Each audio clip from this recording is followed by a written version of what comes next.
Algebra 2, 31.2, number 19 on the back. I'm writing this in graphing form. Now before I even start, if you look over here, I have to get the equation in graphing form, then I have to sketch the graph.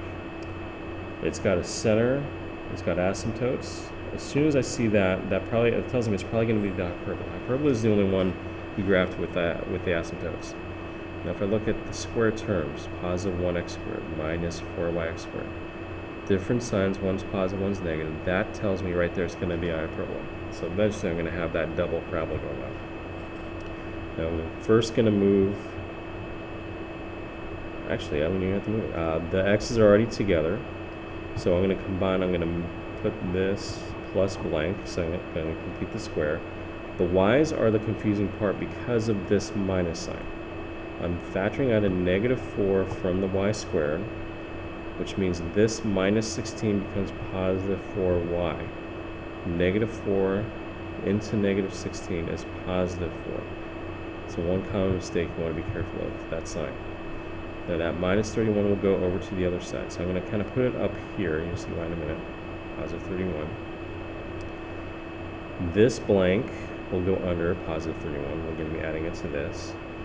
But then this blank also, but here with this one, with the y, I'm going to put that negative 4 with it as well, because I'm going to have to multiply by negative 4 eventually.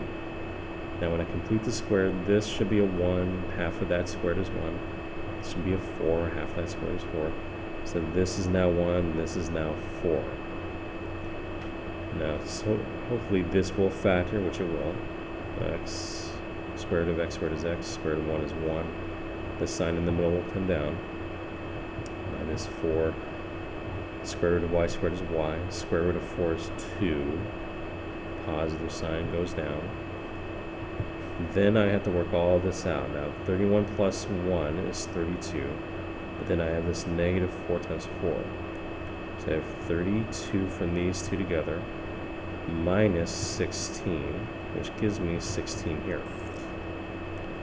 Now I have one more step to get this in graphing form.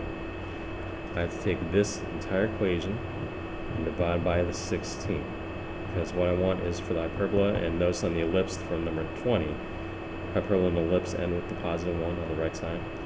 16 over 16 is the 1, that's what we want. X minus 1 squared over 16. Nothing canceled here, that stayed the same. Minus, then 4 over 16 does reduce. Y plus 2 inside didn't change. That becomes 4. 4 over 16 goes 4 times. This now lets me get my center. The opposite of this x coordinate would be positive 1. Opposite of this is negative 2. The slopes of the asymptotes will be easier when we see the box, when we start graphing it. Now the center 1, negative 2 is down there. This 16 tells me that since the square root of 16 is 4, I have to go 4 left and 4 right from the center. 1, 2, 3, 4. 2, 3, 4. It also tells me, since the x is first, these are going to be my vertices. So I'm going to go ahead and just write those out right now. So I went 5 right and 2 down. That's 5, negative 2. Negative 3, negative 2. There's my 2 vertices. Now for the 4 under the y, square root of 4 is 2. So up and down I'm going 2 spaces. That gives me the guidelines for the box. So there's my box. And then here come the asymptotes through those opposite corners. Again, x was first, so these are my vertices. So my hyperbola will open up left and right. So there's the graph. I got the graph all done. Last thing I need is the asymptotes. From here to the corner, the rise was 2. The run was positive 1, 2, 3, 4.